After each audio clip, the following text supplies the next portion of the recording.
Hello, traders. FX Pip Collector here. Today is Tuesday, August 19th, and this is my PM recap for the Euro US dollar, and we are on the daily time frame. So on the daily time frame, I was saying this morning that it looks like price wants to respect this fib level, which it is definitely trying to. The market, most of the US dollar pairs especially, have been very, very slow, and it is August, so that is kind of expected.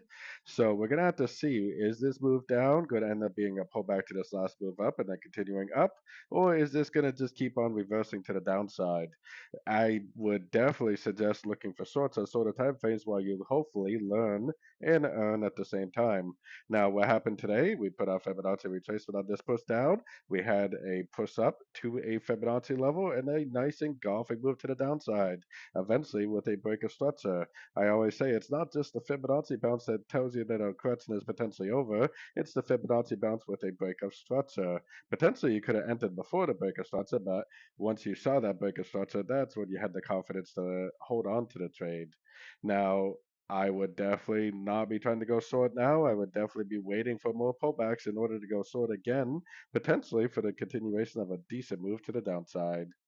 So anyways, don't forget to check out my website linked over here in the corner. And as always, thank you for watching and happy trading.